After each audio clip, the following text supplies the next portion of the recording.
Hey guys, it's me, Charmise, aka Professor Mo, and I am back with another micro lesson. And today we are on lesson 17.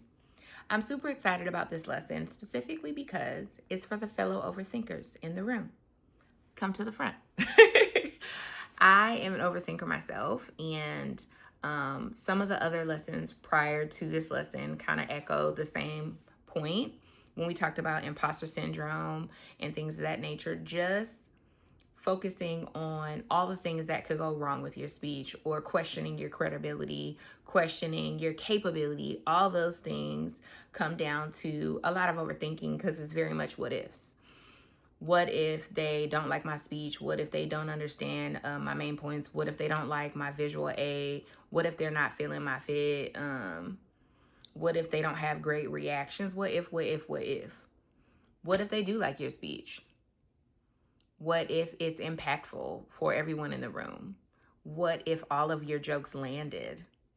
What if you got compliments on your jacket? I did one time and baby, you couldn't tell me nothing. It was a pink trench. And the first question, hi, where'd you get your coat? Let me tell you something. A good time. What if all the positives happen rather than the negatives? It's super important to stop all the overthinking and just prepare yourself, meaning prepare to execute the best speech possible. So the first thing I want to talk about is when you overthink, a lot of times people are focused on the audience. Does the audience hate you? Do they want you to come and bomb your speech? No. If it's your classmates or colleagues, most people want you to succeed. I don't think anybody's preying on your downfall. So consider that everyone in the room is on an even playing field and they all want you to succeed. They want you to do well. They want the information to land however you would like for it to land. The next thing I want to talk about is overthinking not only is hypercritical on your end, but it creates all these imaginary critics in the room. Is that helpful or hurtful? Now, you should be using your critical thinking to, prepare your speech and all the things like that. But all that overthinking is hyping you up to like be the most nervous person in the room. And that just has to stop. So is everybody in the room going to nitpick at everything you say? No. Could there be one? Yes. I love the fact that we can talk about this because I have had classes where everybody in the room is like, yeah, yeah, yeah. And then there's one person, but you said, let me tell you something. Can I show you something?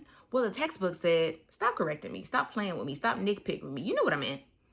So there are those people in some rooms.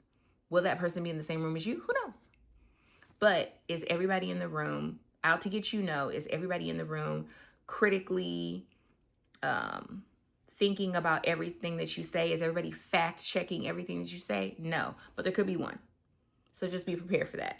The next thing I want to talk about is what I do all the time, and I shared it in my last speech, is focusing on a friendly face or focus on someone in the audience who is affirming the information that you are sharing.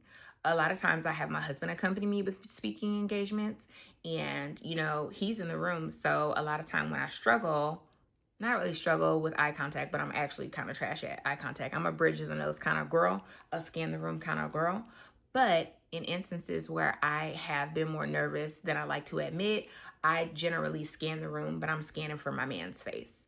And that usually lightens my mood and I'm able to kind of get to it after 20, 30 seconds. So focus on the friendly face. If you don't know someone in the room, focus on a little bit of the body language of people who might be smiling or nodding and affirming the information that you're sharing. Don't focus on, don't try to hyper focus on fixate on all the other people in the room. Focus on one or two friendly faces.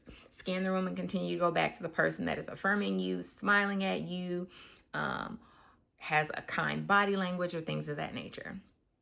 So let's do a quick little recap. Everybody in the room doesn't hate you. They want you to succeed. Okay.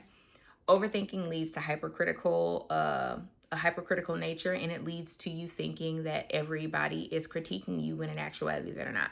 However, there's always one, usually one. And then the last thing is find your focus, a friendly face in the room. That's all it takes. But all that overthinking is going to affect you in some way. So let's mitigate and get out of that. I'll see you guys next time.